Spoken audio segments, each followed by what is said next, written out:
एक नाम हरि द्वैत नाम दुरी, एक नाम हरि द्वैत नाम दुरी, अद्वैत कुसरी विरला जाने, अद्वैत कुसरी विरला जाने, अद्वैत कुसरी विरला जाने, सम बुद्धि घेता समान श्री हरि,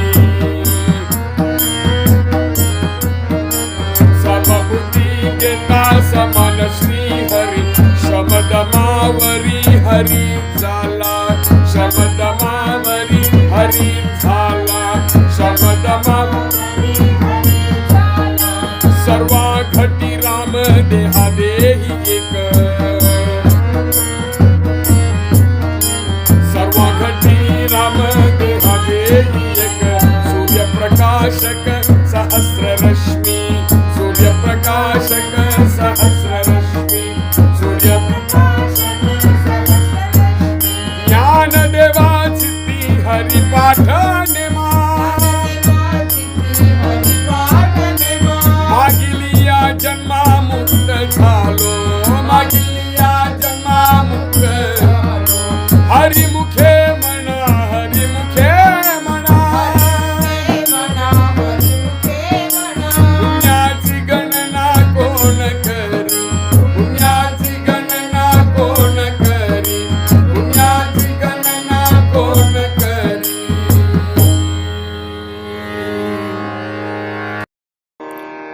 ராமகிருஷ்ண ஹரி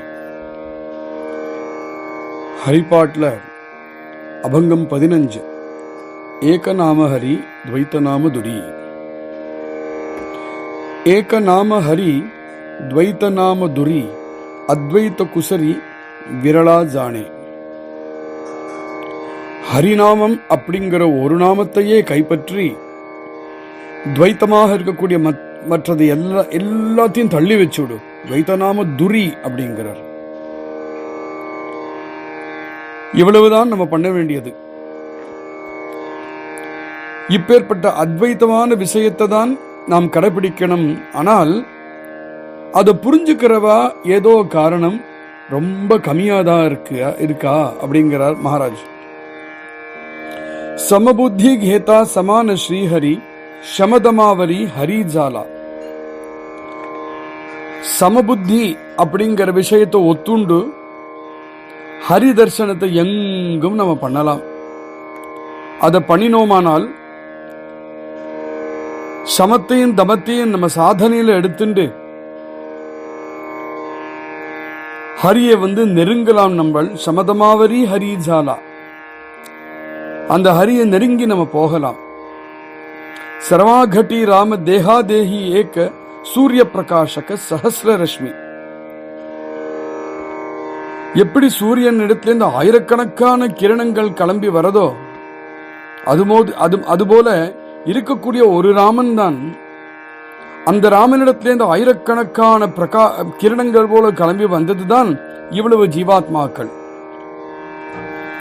ஞானதேவா சித்தி ஹரிபாட்டனேமா மாகிலியா ஜன்மா முக்த ஜாலோ. ஞானேஸ்வர் சொல்றார், என்னோட சித்தத்துல ஒரே ஒரு விஷயத்தை தான் நான் வச்சுட்டு இருக்கேன். அது என்னதுன்னா, ஹரிநாமத்தை அகண்டமா ஸ்மரணம் பண்ணணும், சிந்தனம் பண்ணணும், ஜபம் பண்ணணும். அது பண்ணினத்தினாலேயே மறுபடியும் நான் ஜன்மா எடுக்க வேண்டிய அவசியமே இல்லாமல் நான் முக்தியை அடைந்தவனாக இருக்கேன் அப்படின்னு தன்னுடைய அனுபவத்தையே சொல்றார். பெரும்பாலுமான அபங்கங்கள்ல தன்னையே உதாரணமா வச்சு பேசுறார் ஞானேஸ்வர் மகாராஜ். இந்த அபகத்தினுடைய விளக்கம் கொடுக்கும் பொழுது டேக்டூர்கர் மகாராஜ் வேதாந்த விசாரத்தை சும்மா சாரமா புழிஞ்சு எடுத்து கொடுத்திருக்கார் இந்த விவரணத்துல. அது நம்மளால முடிஞ்ச அளவுக்கு நம்ம அதை கிரகணம் பண்ணுவோம். முதல் சரணத்துல ஏகநாம ஹரி துவைத்த நாம துரி, அத்வைத்த குசரி விரலா ஜானே. இதுல முதல்ல துவைத்த நாமம்னா என்ன அப்படின்னு ஆரம்பிக்கிறார் விவேச்சனத்தை. ஹரிநாமத்தை தவிர வேற எந்த நாமம் இருக்கோ அது துவைத்த நாமம். அதெல்லாத்தையும் பிடிச்சு கடாசு வழியில அப்படிங்கிறார்.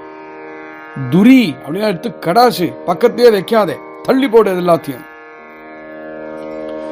துவைத்தம் அப்படிங்கிறது இங்க நாமத்துக்கு மாத்திரம் இல்லாமல் பிரபஞ்சத்துக்கும் துவைத்தம்னு சொல்றது விளக்கம் வேதாந்தம். ஏன்னா பிரபஞ்சத்துக்கே துவைத்தம்னு ஒண்ணு இருந்தாதான் பிரபஞ்சம்னே ஒண்ணு இருக்க முடியும். துவைத்தம்னு ஒண்ணு இல்லைன்னா பிரபஞ்சமே கிடையாது. துவைத்த ரூபம் தான் பிரபஞ்சம் நம்மளை சுத்தீவிர இருக்கு. பரமாத்மாவும் பிரபஞ்சமும் வெவ்வேற அப்படின்னு சொல்றோமே, அங்கேருந்து தான் பேதம் அப்படிங்கிறது ஆரம்பிக்கிறது. பேதம் எப்ப சொன்னோமோ அங்கு துக்கமும் அது கூடயே சேர்றது. ஆனா வேதாந்தம் என்ன சொல்றது? இந்த விஸ்வமே பரபிரம்ம ஸ்வரூபம் அப்படின்னு தானே சொல்றது. அந்த விஸ்வத்தினுடைய ஒரு பார்ட் தானே நம்ம எல்லோருமே. அப்போ ஆத்மஸ்வரூபமாக இருக்கக்கூடிய நாம் இந்த விஸ்வத்துல ஜீவாத்மாக்களாக இருந்திருக்கிறவர்கள் உண்மையில சுகத்துக்கும் துக்கத்துக்கும் அப்பாற்பட்டவர்கள் தான். ஏன்னா சுகமும் துக்கமும் தேகத்தை சேர்ந்தது, நம்மளை சேர்ந்தது இல்லை. இந்த தேகம் நான் அப்படின்னு நினைச்சுக்கிறதுனால தேகத்தை பாதிக்கக்கூடிய சுகமும் துக்கமும் என்ன பாதிக்கிறது அப்படின்னு அஞ்ஞானத்தினால நம்ம சொல்றோம். இந்த விஷயத்தை நம்ம மனசுல வச்சிருந்தோம், நான் இந்த தேகம் இல்லை அப்படிங்கிற இந்த பாடத்தை மனசுல வச்சுட்டோமானால், ஸ்ரத்தையோட வச்சுட்டோமானால் பிரபஞ்சத்தினால நம்மளை தொடக்கூட முடியாது. அதனால முதல்ல துவைத்தம் அல்லாது அதாவது பேதம் இத கடாசி ஹரிநாம ஜபம் நம்ம பண்ணணும். இத கடாசியுட்டோம் அப்படின்னோமானால் நம்மளுக்கு அத்வைதத்தை அனுபவிக்கிறதுக்கு ஒரு கௌசல்யம் நம்ம கிட்ட வரும்.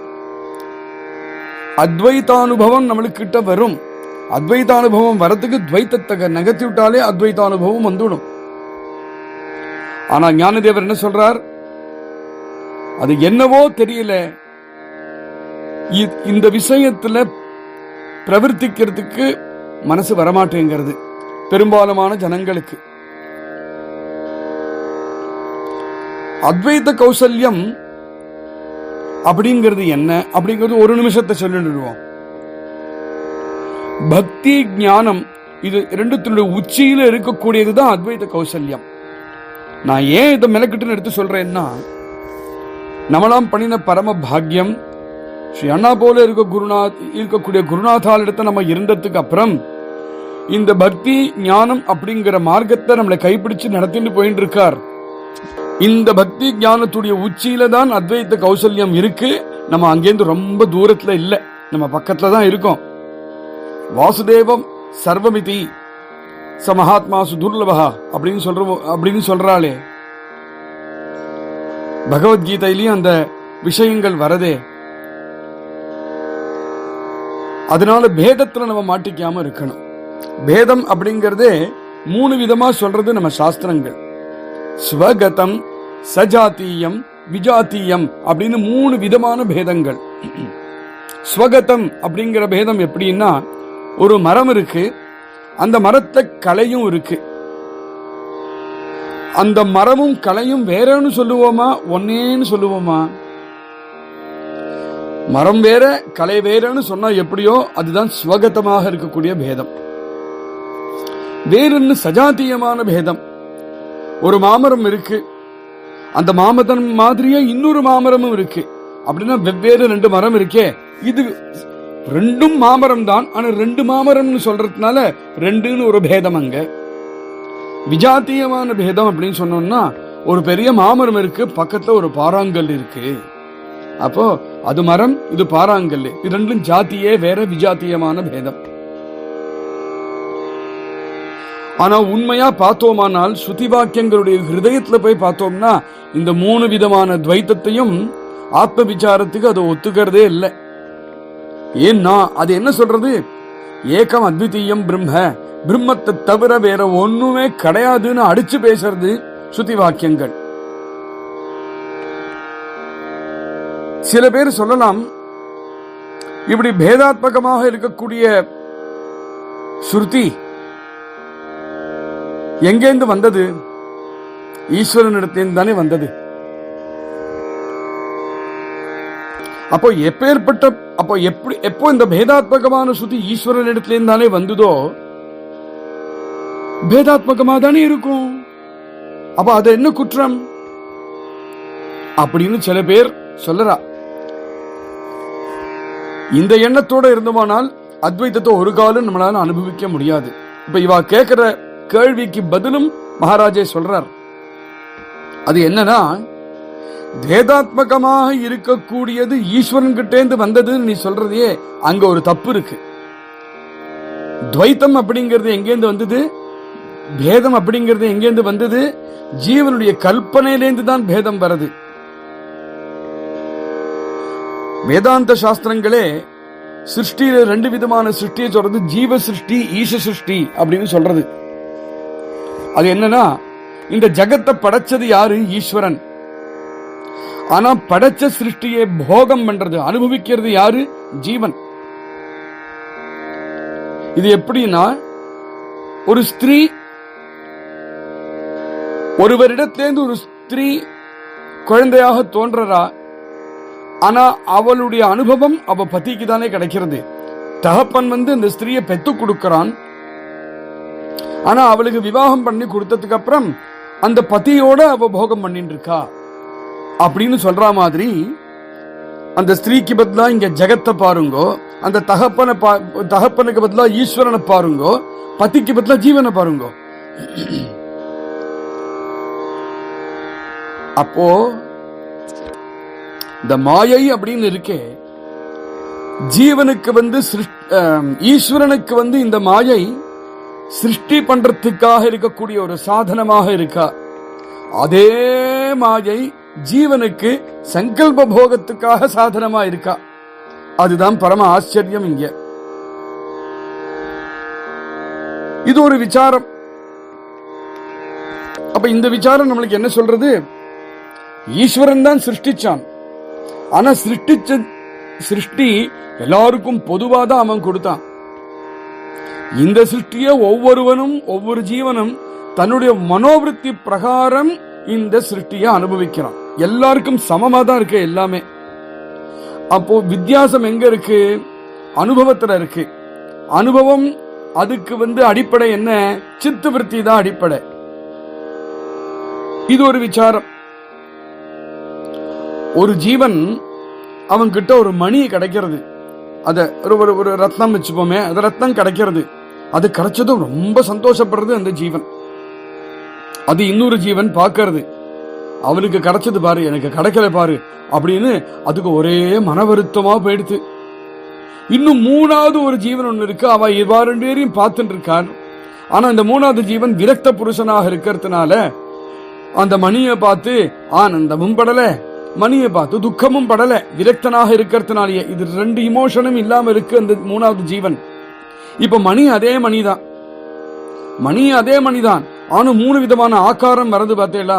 ஒன்னு பிரியத்துவம், ஒருவருக்கு பிடிச்சது, ஒன்னு அப்பிரியத்துவம், ஒருவருக்கு பிடிக்கல, இன்னொருத்தருக்கு உபேட்சத்துவம், ரெண்டுமே வேண்டாம்னு அவர் இக்னோர் பண்ணிட்டு போயிட்டு இருக்கார். இப்ப இந்த மணியில ஒருவன் பார்த்து பிடிக்கிறது அவனுக்கு பிரியத்துவம் சொன்னோம். இதுல இந்த உதாரணத்தை சின்ன மாற்றமும் பண்ணிக்கலாம்.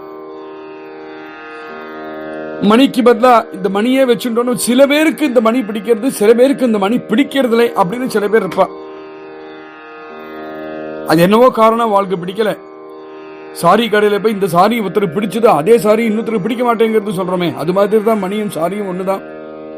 அப்போ மூணு விதமான ஆக்காரங்கள் வரது இந்த விஷயத்துக்கு. என்னது? பிரியத்துவம், பிடிச்சது, அப்பிரியத்துவம், பிடிக்கல, உபேட்சத்துவம், இக்னோர் பண்றது, பாராமுகமா இருக்கிறது. அது இடத்துல சர்வ சாதாரணமாக இருக்கக்கூடிய ஒரு மணியோ அது சாரியோ எதவனா வச்சுங்கோ, அததான் ஈஸ்வரன் படைச்சான்.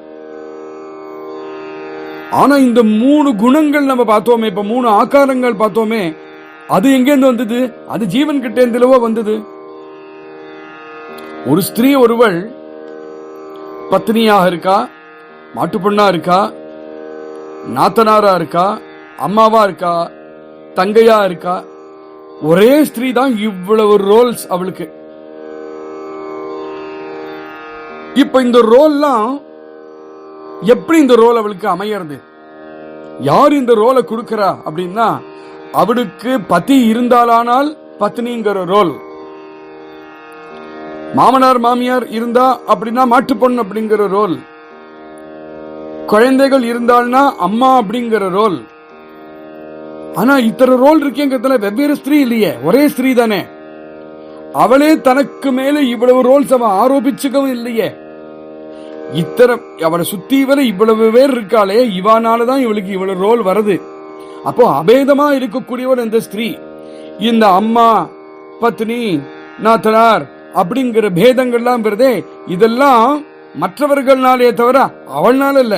அவ நான் இப்படி ஆடுறேன், நான் இப்படி ஆடுறேன், நான் இப்படி ஆடுறேன்னு ஆக்கிக்கல. அந்த மற்றவர்கள்லாம் சுத்தி பேர் இருக்காளே, அவதான் அவளை இப்பேற்பட்ட వ్యక్తిகளா ஆக்குறா. ஆனா அவ ஒரே వ్యక్తి தான். அது மாதிரி ஞானம் அப்படின்னு பார்த்துட்டோம்னா, ஞேயம் அப்படின்னா தெரிஞ்சுக்க வேண்டியது. ஞானம், ஞேயம் இது ரெண்டும் வெவ்வேறையா இருக்கு. இது வெவ்வேறையா இருக்கிறதுக்கு காரணம் என்ன? ஒரு சாதாரண ஒரு புஸ்தகம் அப்படின்னு எடுத்துட்டோம்னா, அந்த புஸ்தகத்தை பத்தின இருக்கக்கூடிய புஸ்தகம் ஞேயமா இருக்கு. ஆனா புஸ்தகத்தை பத்தின இருக்கக்கூடிய ஞானம் இருக்கே, நான் அந்த புஸ்தகத்தை நன்னா ஆழ்ந்து படிச்சேனானால் என்னுடைய ஞானம் வேறையா இருக்கு. நீங்க மேலிருந்த வாரியா படிச்சேனானால் மேலிருந்த வாரியா இருக்கு. அப்போ ஞானம் மாறிண்டே இருக்கு. புஸ்தகம் அதே புஸ்தகம் தான், புஸ்தகம் மாறவே இல்லை, ஞானம் தான் மாறுறது. அந்த ஞானம் மாறினதுக்கு காரணம் என்னுடைய மனோபாவம், மற்றவர்களுடைய மனோபாவம். அப்படி இருக்கும் பொழுது புஸ்தகம் தான் அந்த ஞானம் வெவ்வேறையா இருக்கிறதுக்கு காரணம்னு யாராவது சொல்லுவாளா? புஸ்தகத்தை அதை ஆரோபிக்க முடியுமா? நம்மளால முடியாது இல்லையா? அதுபோல இந்த சிருஷ்டி ஒவ்வொரு ஜீவாத்மாக்கு ஒவ்வொரு விதமா அனுபவம் இருக்கு. அதுக்கு இந்த பேதம் இருக்கக்கூடிய ஒரு குற்றம் ஈஸ்வரன் மேல சாத்த முடியாது அப்படிங்கிறார் இங்க. ஈஸ்வரன் இந்த சிருஷ்டியை காமனா தான் பண்ணினான். ஆனா இருக்கக்கூடிய அந்த ஒரு சிருஷ்டியை விவிதமாக பார்த்து அனுபவிக்கிறது அப்படிங்கிறது அந்த பேத புத்தி அந்த ஜீவாத்மா கிட்ட தான் இருக்கு. இது சத்தியம் தானே? இப்ப அந்த ஸ்திரீயுடைய உபமானத்தையே திருப்பி ஒரு க்ஷணத்துக்கு வரும். ஒரே ஒரு ஸ்திரீ அம்மாவா இருக்கா, நாத்தனார் இருக்கா அப்படின்னு சொல்லிட்டு வந்தோம் இல்லையா? அந்த இருக்கக்கூடிய ஒரு ஸ்திரீ ஒரு व्यक्ति, ஒரு மாம்சமையா இருக்கக்கூடிய ஸ்திரீ. ஆனால் இவ அம்மா, இவ நாத்தனார், இவ மாட்டு பொண்ணு அப்படிங்கறதுல வேற ஸ்திரீ இல்லை, அதே ஸ்திரீ தானே. அதெல்லாம் மனோமயமான கல்பனா ஸ்திரீ அப்படின்னு இதெல்லாம் நம்ம வேதாந்தத்தை சொல்லக்கூடிய விஷயம் தான் இங்க போட்டிருக்காரு. அப்படின்னா எந்த அளவுக்கு ஆழ்ந்து இவாளெல்லாம் விசாரம் பண்ணிருக்கா. அப்போ இந்த ஸ்திரீக்கு இருக்கக்கூடிய ஒவ்வொரு ரோலும் மனோமயமான கல்பனா ஸ்திரீ. ஆனா இருக்கிறது அந்த ஒரு ஸ்திரீ தானே. இந்த மனோமயமான கல்பனா ஸ்திரீ மாம்சமயமான ஸ்திரீ இருந்தா தானே இருக்க முடியும். இந்த ஸ்திரீயே இல்லைன்னு வச்சுப்போமே, அப்புறம் அம்மாவும் கிடையாது, யாரும் கிடையாது. அப்போ பேதம் எதையோ வச்சுதான் பேதம். அந்த சிருஷ்டியை வச்சுதான் இந்த பேதம் இருக்கு. அந்த சிருஷ்டியை நகர்ந்துனா பேதமே போயிடுத்து. அப்போ பேதம் தாத்காலிகம் ஆயிடுத்து, பேதம் அனித்தியம் அப்படிங்கிறது ஆயிடுச்சு. அப்ப இந்த பேதம் ஏன் வருது? நம்மளுடைய ஞான வைலட்சண்யத்தினால இந்த பேதம் வருது. அதுபோல ஒரு ஜீவனுடைய அவித்யக்கு கல்பனானாலதான் இந்த துவைத்த புத்தியும் பேத புத்தியும் வருது அப்படிங்கிறதுக்காக இவ்வளவு தூரம் வந்தார் சொல்லிண்டு. ஆனா இந்த துவைத்த புத்தி அவ்வளவு வேகம் நகராது. ஒரு சாதாரண மனுஷனுக்கு இந்த துவைத்த புத்தியை நகர்றதுக்கு சமம். சில சாஸ்திரக்காராலே இன்னும் துவைத்தத்தை சத்தியம்னு நம்பின்னு இருக்கா. எப்போ இந்த துவைத்த புத்தி தேக புத்தி அப்படி சம்ஸ்காரம் நம்ம புத்தியிலேருந்து நகர்ந்துடுறதோ, இது அனாதி காலமா இருக்கக்கூடிய சம்சாரம், சாதாரண விஷயம் இல்லை. எவ்வளவோ காலமா இருக்கு இந்த சம்ஸ்காரம், எவ்வளவு ஜன்மங்களா இருக்கு. ஆனால் மூலத்தோட எப்போ அதை நம்ம பிடுங்கி விட்டு எரியறோமோ அதுவரையிலும் ஆத்ம ஞானம் நம்மளுக்கு உண்டாகாது. அப்போ இந்த துவைத்த புத்தியை எப்படி பிடுங்கி எரியறது? அதுக்கு ஒரே வழி மகா வாக்கிய உபதேசம் குருநாதாவுடைய கிருப்பையினால நம்மளுக்கு கிடைச்சதுன்னா உண்டு.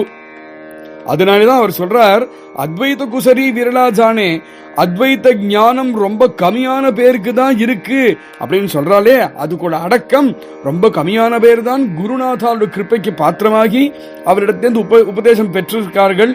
இல்லைன்னா இப்படி ஆயிருக்காது. அப்ப இது எல்லாத்துக்கும் நம்மளுக்கு பீஜம் குருநாதன் கிருப்பை. அர்த்த சரணத்துல சமபுத்தி கேதா சமான ஸ்ரீஹரி சமதமாவரி ஹரி ஜாலா அப்படிங்கிறார். ஏற்கனவே சமபுத்தி பத்தி இதுக்கு முன்னாடி இருக்கக்கூடிய அபங்கங்கள்ல நிறைய சிரவணம் பண்ணிருக்கோம். சமபுத்தி இருந்ததுனா தான் ஹரியை நம்மளால முழுக்க அனுபவிக்க முடியும், ஹரியை எங்கும் தரிசனம் பண்ண முடியும். இங்க ஒரு விசாரம் வருது, ஹரி சமம்தான், ஆனா நம்ம புத்தி இருக்கே, அந்த புத்தியுடைய விஷமத்தனத்தினாலதான் அந்த சமமாக இருக்கக்கூடிய நிலைக்கு நம்ம வர முடியாமல் ஹரியையும் அனுபவிக்க முடியாம இருக்கு. அப்போ புத்தியை ஞான யுக்தமாக ஆக்கினோமானாதான் இது முடியும் அப்படிங்கிற ஒரு விசாரம் இங்க வருது. அப்போ நம்மளுக்கு சமத்துவ புத்தி வரணும். சமத்துவ புத்தி வரதுன்னா என்ன? எல்லாம் ஒரே மாதிரியா தெரியும். சமத்துவ புத்தினா அது மடத்தனம் அப்படி சொல்றது. நம்ம கண்ணுக்கு நேர தெரியறது, இவ்வளவு பதார்த்தங்கள் தெரியறது, இவ்வளவு விஷயங்கள் தெரியறது, எல்லாம் ஒரே மாதிரியாவா இருக்கும்? அப்படி ஆக முடியுமா? அது இல்லாஜிக்கல், அப்படி ஆகவே முடியாது. அப்ப சமத்துவமான புத்தி அப்படின்னா என்ன? ஆங்கிலத்தில் சொல்லும் பொழுது it is not seeing everyone as same but seeing the same in everyone. எல்லாத்தையும் சமமா பார்க்கிறது இல்ல, எல்லாத்துக்குள்ளேயும் சமமாக இருக்கக்கூடிய பொருள் ஹரின்னு இருக்கானே அவனை பார்க்கிறது தான் சமபுத்தியே தவிர வேற எதுவும் சமத்துவமான புத்தி இல்லை. உப்பு இருக்கு, கரிக்கிறது, அந்த உப்பை சமுத்திரத்தவே நம்ம போடுறோம், சமுத்திரத்திலேயும் தான் உப்பே கிடைக்கிறது நம்மளுக்கு. அந்த உப்பு சமுத்திரத்தை எடுக்கும் பொழுது அந்த உப்பு சமுத்திரமா தானே இருக்கு. உப்புல தனியா சமுத்திரம் மிதக்கிறதா, மணல் மாதிரி கீழே கிடைக்கிறதா? சமுத்திரமே தான் உப்பு, சமுத்திரமே தான் உப்பு. அது மாதிரி ஆத்ம நிச்சயத்துல சைத்தன்ய கனமாக இருக்கக்கூடிய நம்ம சொரூபத்து கூட ஒன்னோடு ஒன்னா இருக்கணும். அப்போதான் சமம்னு பேர். எப்படி உப்பையும் சமுத்திரமும் ஒண்ணுன்னு சொல்றோமோ அது மாதிரி தானே ஜீவாத்மாக இருக்கக்கூடிய நாம், நம்ம ஸ்வரூபம்னு எது இருக்கோ ஆத்ம நிச்சயத்தோட அதுல இருக்கணும். அதுல வரக்கூடிய சாந்தி அலாதியானது. அந்த சாந்திக்கு தான் ஷம அப்படின்னு பேர். ஒரு சாதகன் சாந்தமான விருத்தியோட சாதனைகளை பண்ணினானால் அவனுக்கு ஷமம் கிடைக்கிறது. ஷம, சிரமம் இல்ல, ஷம சாந்தி. இந்த ஷம அப்படிங்கிறது கிடைக்கணும்னா இந்திரிய நிரோதம் கட்டாயமாக இருக்கணும். இந்திரிய நிரோதம் அப்படிங்கிறது இந்திரியத்தின் பின் தொடர்ந்து நம்ம போகாம இந்திரியங்களுடைய ஆட்சி நம்ம மேல இருக்கிறத நம்ம தடுக்கிறது தான் இந்திரிய நிரோதம் அப்படின்னு பேரு. அப்படி பண்றதுக்கு தான் தம அப்படின்னு அர்த்தம். இந்த தம ஷம இதெல்லாம் வச்சுட்டு தான் பிரம்மச்சாரிகள்லாம் மேல உயர்ந்து இருக்கக்கூடிய லோகங்கள்லாம் போய் சேர்றார்கள். சாதாரண விஷயம் இல்லை, சமமான விஷயம் தான் இது. சமதமா வரி ஹரி ஜாலா. வரி அப்படின்னு சொன்னோம்னா ஏத்துக்கிறது.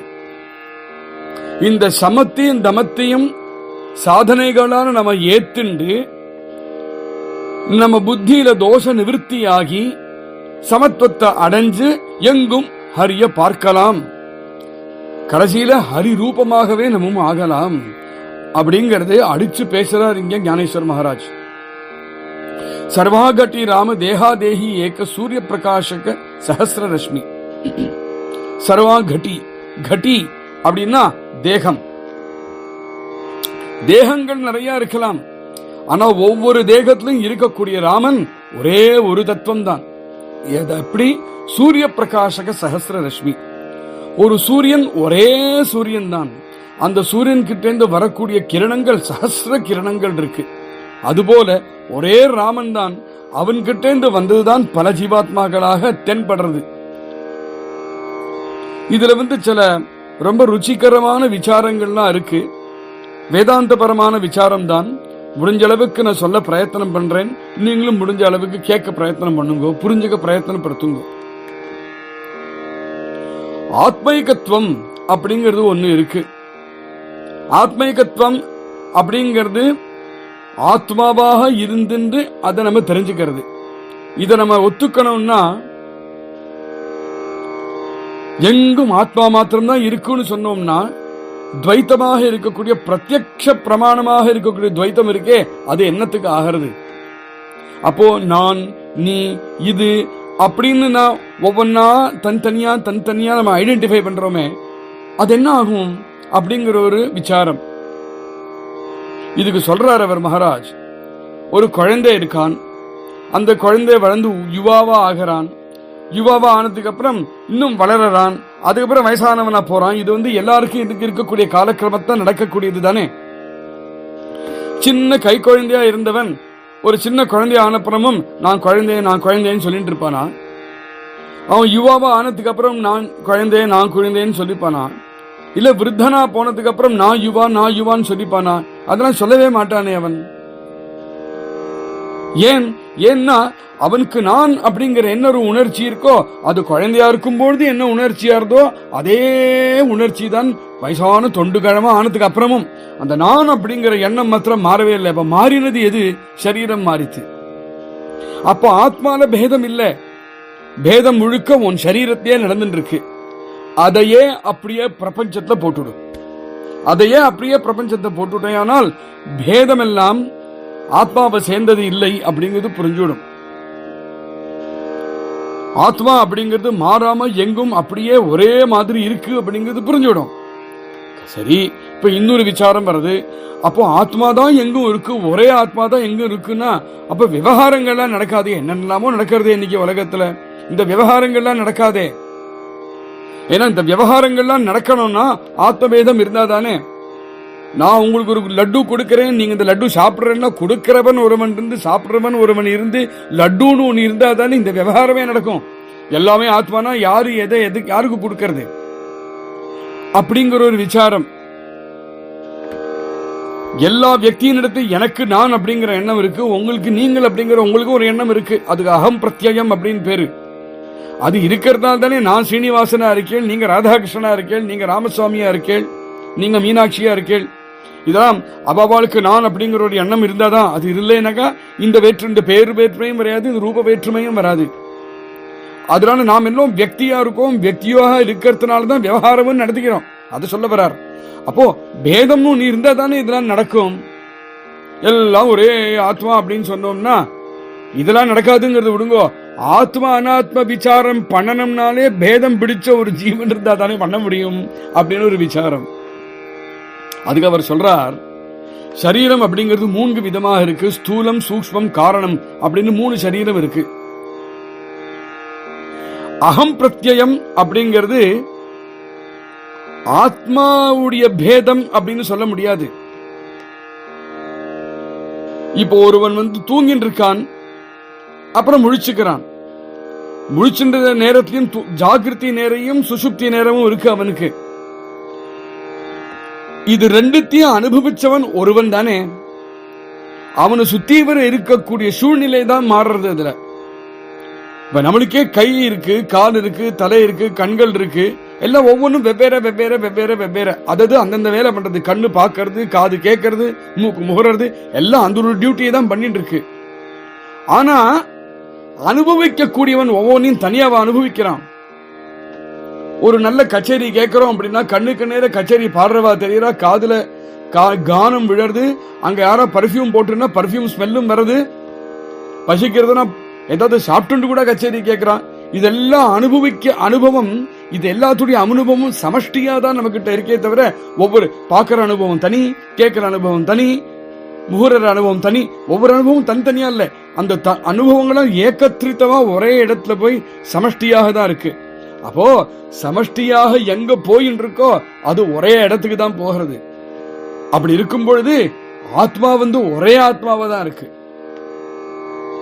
நமக்குள்ள கண்ணுக்கு ஒரு ஆத்மா, காதுக்கு ஒரு ஆத்மாவா இருக்கு, ஒரே ஆத்மா தான் நமக்குள்ள இருக்கு. அப்படிங்கறத நம்ம பிரபஞ்சத்துக்கும் எக்ஸ்டெண்ட் பண்ணிட்டோம்னா வெவ்வேறு ஜீவாத்மாக்கள் தெரியறதும் இங்க வெவ்வேறு கண்ணு தெரியா காது தெரியான்னு சொன்னோமே அது மாதிரி தான் அது எல்லா ஆத்மாக்களும் ஒண்ணுதான். அப்படிங்கறத இங்க அந்த விசாரத்துக்கு அவ சொல்றா.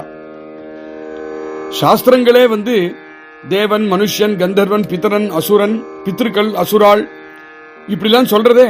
அப்போ வியக்தி பேதம் தானே இதுவே. தேவனும் மனுஷனும் வெவ்வேறு, ரெண்டு பேரும் ரெண்டு வியக்திகள். அப்படின்னா சாஸ்திரமே ஆத்ம பேதத்தான் ஒத்துக்கிறது அப்படின்னு ஒரு விசாரம் சொல்றா.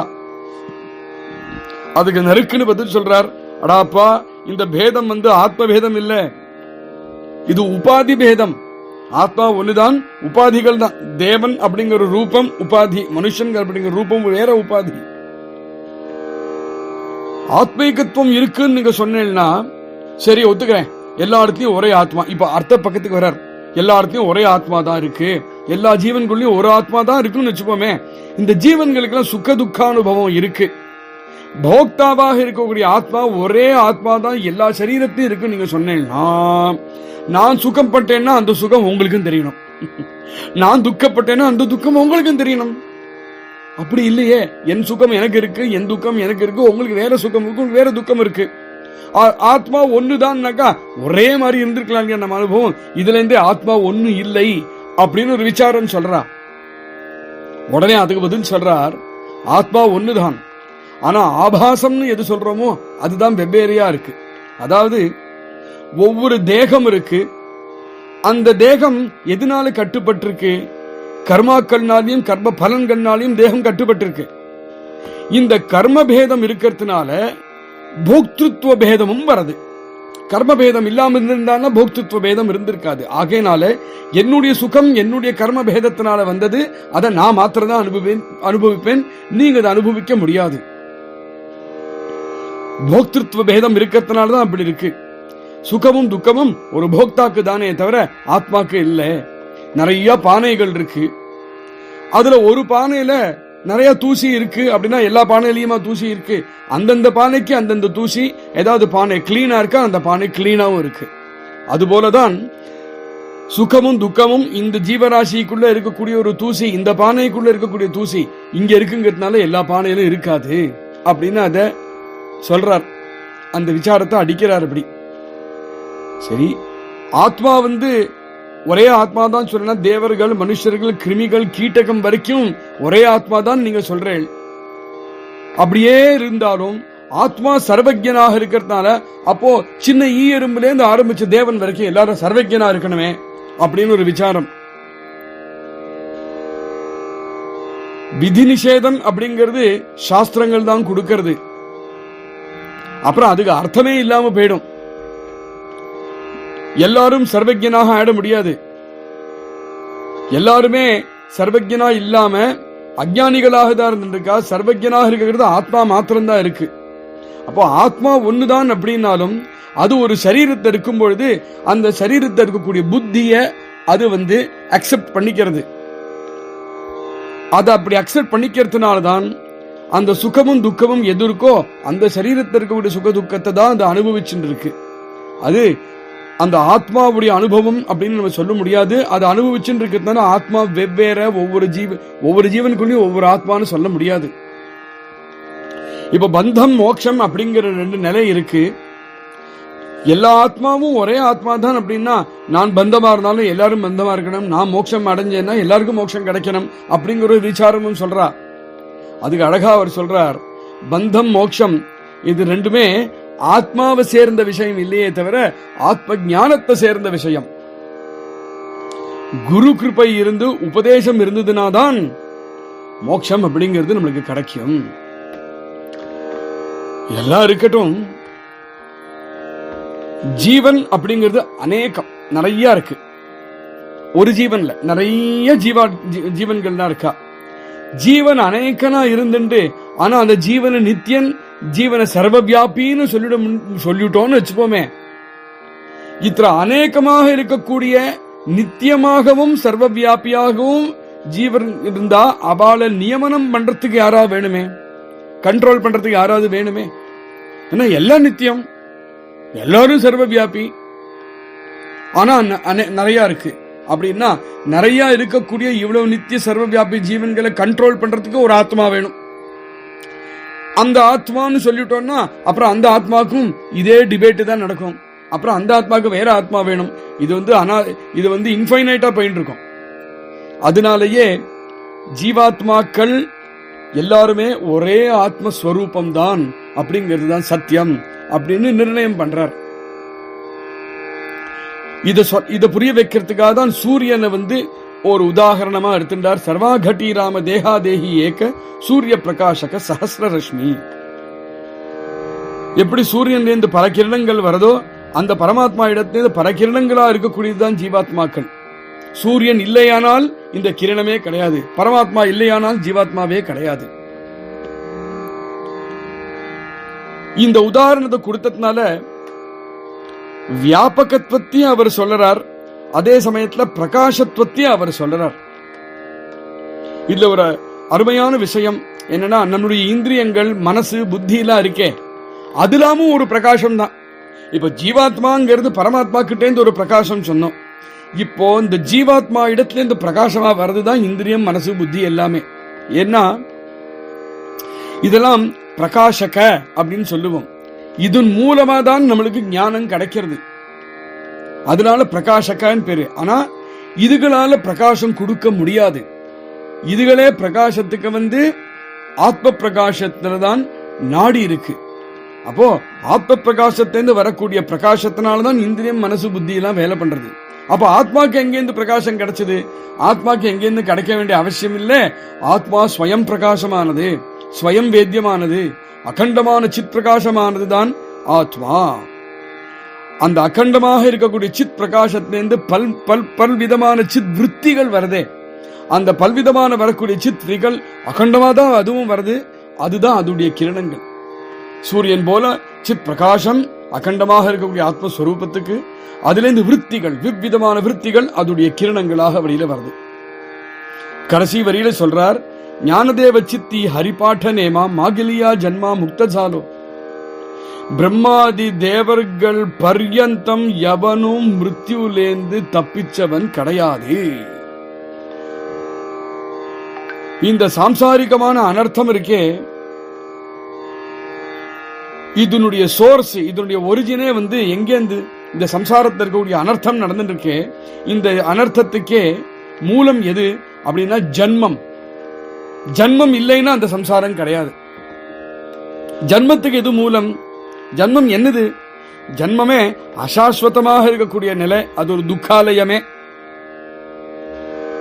எந்த ஜீவன் நித்திய சுத்த புத்த முக்தனாக இருக்கோ, சுவாவமா இது இப்படி இருந்துட்டு இருக்கோ, அந்த அப்பேற்பட்ட ஜீவனுக்கு இந்த ஜன்மாதி அனர்த்தம். ஏன்? இந்த தேகத்தினுடைய சம்பந்தத்தினால்தான் அப்படி ஆச்சு. இந்த விஷயத்தை தான் விவேகியாக இருக்கக்கூடிய புருஷர்கள் எல்லாம் தெரிஞ்சுண்டு தன்னை இதுல இருந்து விடுபடுத்திக்கிறான். ஞானதேவர் இங்கே சொல்றார், நானும் இதுல இருந்து விடுபட்டுட்டேன். ஆஹா, தன்னையே சொல்லினுட்டார் இங்க. எப்படி நான் விடுபட்டேன் இதுல இருந்து? ஹரிச்சிந்தனம் பண்ணினத்தினால. ஜன்மாங்கிறது என்னது? ஒரு சரீரத்தை அடையிறது ஜன்மா. சரீரத்தை ஏன் அடையிறது? கர்மானால சரீரத்தை ஒரு சரீரத்தை, இப்ப இந்த ஜன்மா நாயுடைய சரீரம், அர்த்த ஜன்மா கழுத சரீரம், அதுக்கு அர்த்த ஜன்மா மனுஷ சரீரம்னு போயிட்டே இருக்கே, எல்லாம் கர்ம வினை தான் அதுக்கு காரணம். நம்மளுக்கும் தேவர்களுக்கும் ஒரே வித்தியாசம் தான்.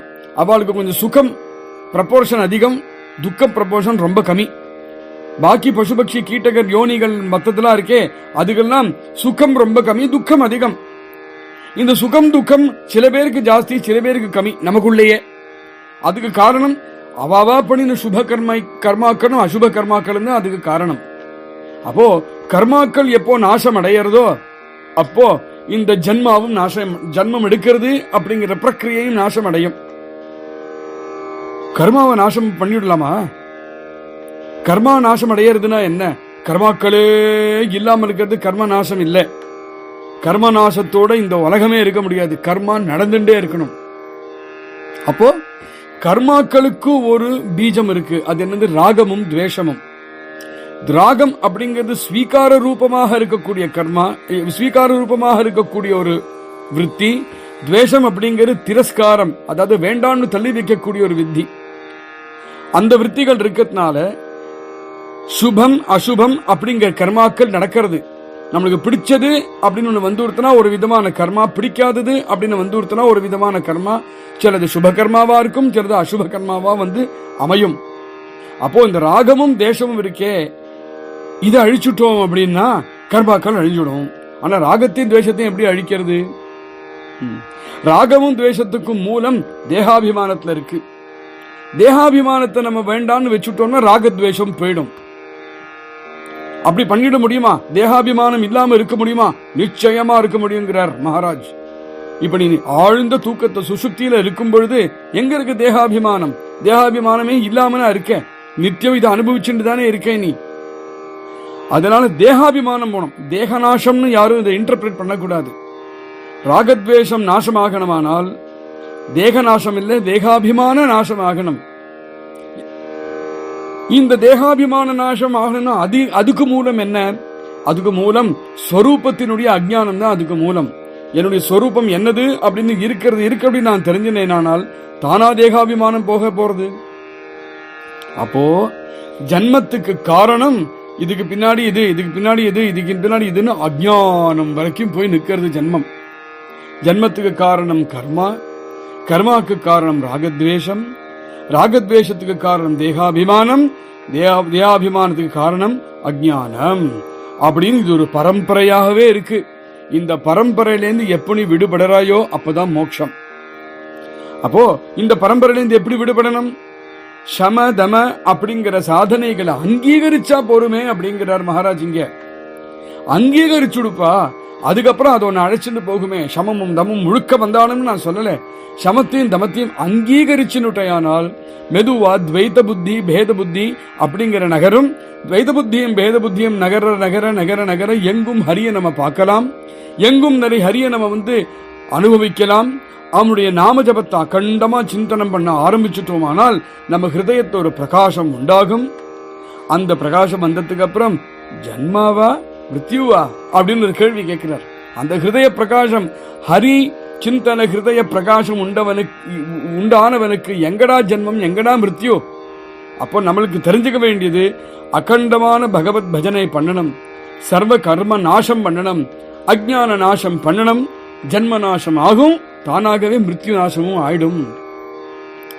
ஜன்மா அப்படின்னு சொன்னோமானால் அதுக்குன்னு சில லட்சணங்கள் அஸ்தி, ஜாயத்தே, வர்த்ததே, விபரிணமத்தே, அபக்ஷீயத்தே, வினஷ்யதி அப்படிங்கிற இத்தனை லட்சங்களோட இருக்கக்கூடிய ஜன்மா இல்லைன்னு ஆயிடும்.